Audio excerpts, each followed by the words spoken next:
साथियों, अगर मैं एक सवाल आपसे पूछूं कि पूरी दुनिया में अलग अलग देश इस वक्त सबसे ज्यादा किस चीज पर यकीन करते हैं, वो कौन सी चीज है जिसे लगता है कि ये हमारे पास है इसलिए हम सबसे मजबूत देश हैं? क्या जवाब होगा? सोच के देखिए। टेक्नोलॉजी, हथियार, पैसा? अगर आप ये सब सोच रहे हैं तो थोड़ा सा करेक्शन करिए। सबसे बड़ी ताकत है युवा शक्ति। किस देश के पास कितने युवाओं की पॉपुलेशन है, ये बहुत बड़ी चीज है।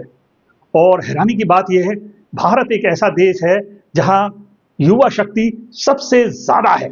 इसी युवा शक्ति के सहारे भारत ने पूरी दुनिया में अपना डंका बजाया है। बदकिस्मती देखिए, वही युवा सड़कों पर है। मैं किस्सा सुनाऊंगा आपको। 24 अगस्त की रात का जगह है दिल्ली का रामलीला मैदान। एसएससी एग्जाम में गड़बड़ियों का विरोध करते इन बच्चों पर रात के अंधेरे में लाठियां चली हैं। आरोप है कि सादा वर्दी में तैनात पुलिस वालों ने इन्हें धकेलाया और पंडाल से बाहर करने की कोशिश की। कम से कम वीडियो में तो ऐसा कुछ दिखाई देता है। एक और वीडियो में बच्चे सड़कों पर ऐसी तरह दिखते हैं, हमें घबराए हुए, हताश। पूछ रहे हैं कि भाई हमारी गलती क्या है? वैसे ये रामलीला मैदान, मैं आपको बता दूं, ये वही जगह है जहां अन्ना ने आंदोलन किया था और सरकार की चूल्हे हिल गई थी। और शायद मैं आपको एक बात और याद दिलाना चाहूंगा, तब संसद चल रही थी और अन्ना अनशन पर थे, तो उस वक्त विपक्ष में सुषमा स्वराज ने बाकायदा खड़े होकर कहा कि हमें एक बुजुर्ग शख्स के बारे में सोचना चाहिए, उनके बारे में भी विचार करना चाहिए। अब वो मंथन कहां पर है, वो चिंता कहां पर है, ऐसी पीड़ा कहां पर है? आज वही पार्टी सत्ता में है, पर वो क्या ये भूल गई कि एक मानवीय ग्राउंड भी होता है। अगर बच्चे नाराज हैं तो उनसे बातचीत करने का उन्हें मौका मिलना चाहिए, ना कि उन पर लाठी चलाने का। ये हमारे बच्चे हैं, ना कि कोई दुश्मन जिन पर लाठी चलाई गई। ये बड़ा दुखद है। सरकार ने कार्रवाई की, कोई डर लगा, कोई नियम कानून गिनाइए। आप कोई भी नियम कानून बनाकर कार्रवाई कर सकते हैं, लेकिन जिन बच्चों पर लाठियां चली हैं उनकी मेमोरी से वो हटने वाली नहीं है। ये वही युवा हैं जो कल अफसर बनेंगे, किसी कंपनी में होंगे, सरकारी विभाग में होंगे, नेता होंगे, और आज ये लाठी खा रहे हैं। ये बड़ा दुखद है। दोस्तों, ऐसे कई वीडियो सोशल मीडिया पर तैर रहे हैं। कल की कार्रवाई, 24 अगस्त की कार्रवाई के बाद पूरे दिन ऐसे कई वीडियो सोशल मीडिया पर तैरते नजर आए, जिसमें यही सारी घटनाएं दिखाई दे रही हैं।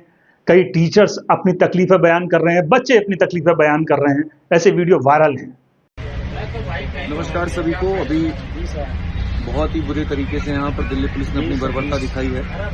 हम सारे के सारे बहुत शांतिपूर्ण तरीके से अपना धरना दे रहे थे, और इन लोगों ने यहाँ पर क्या किया कि सिविल ड्रेस में लोगों को स्टेज पर भेजा जो कि यूनिफॉर्म में नहीं थे, और जाने के बाद वहाँ पर धक्का मुक्की करना, मारपीट करना, लड़कियों को ऐसे मारा है यहाँ पर पूरा कान में की ब्लीडिंग शुरू हो गई है।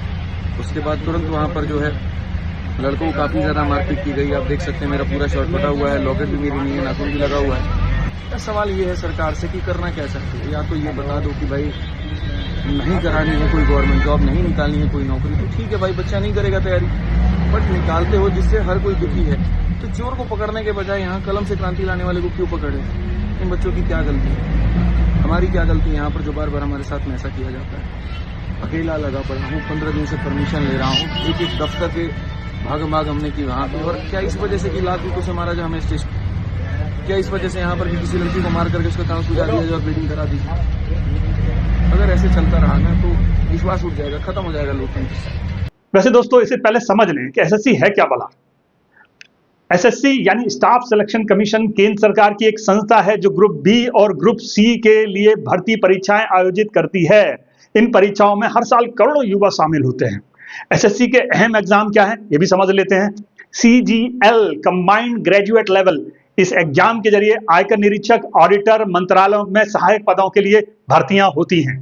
CHSL combined higher secondary level, इस एग्जाम के जरिए क्लर्क, डाटा एंट्री ऑपरेटर आदि पदों की भर्तियां होती हैं।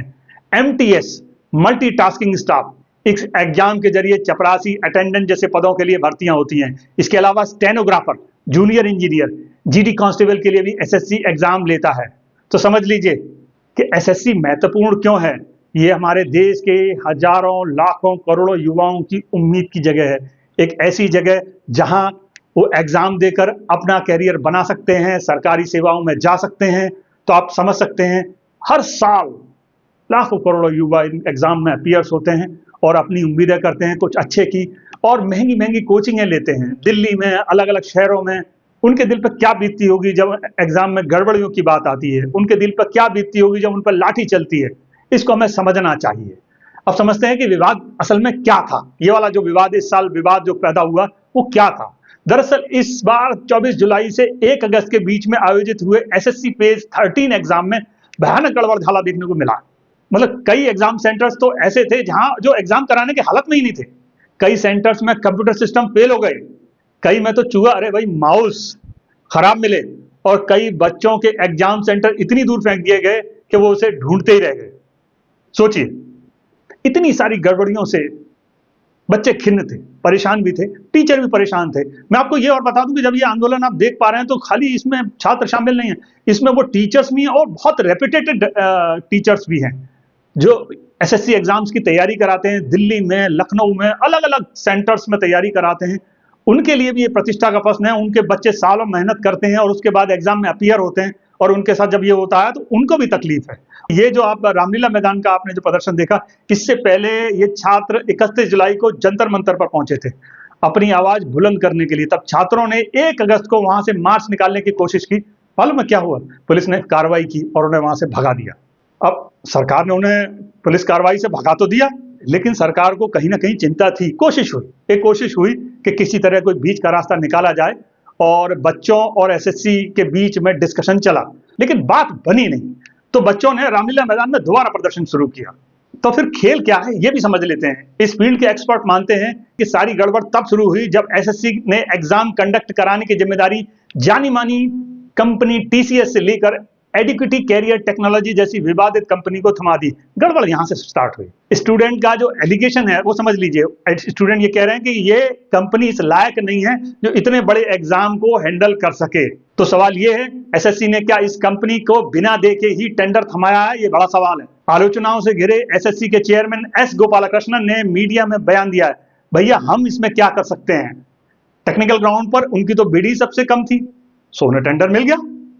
मतलब आप समझिए, बोली कम लगा लो फिर चाहे सारा सिस्टम बिठा दो। चेयरमैन साहब, इसका जवाब तो देना पड़ेगा। वैसे एसएससी एग्जाम में गड़बड़ी का ये पहला मामला नहीं है। 2018 में भी सीजीएल परीक्षा के दौरान पेपर लीक के आरोप लगे थे, जिसके बाद सीबीआई जांच और सुप्रीम कोर्ट तक मामला पहुंचा था। दोस्तों, सरकारी नौकरी का सपना लिए लाखों युवा आज सड़कों पर हैं। सवाल सिर्फ एग्जाम का नहीं है, सिस्टम की क्रेडिबिलिटी का भी है। क्या एसएससी छात्रों का भरोसा फिर से हासिल कर पाएगा? यह बड़ा सवाल है। नमस्कार, मैं अफसर अहमद।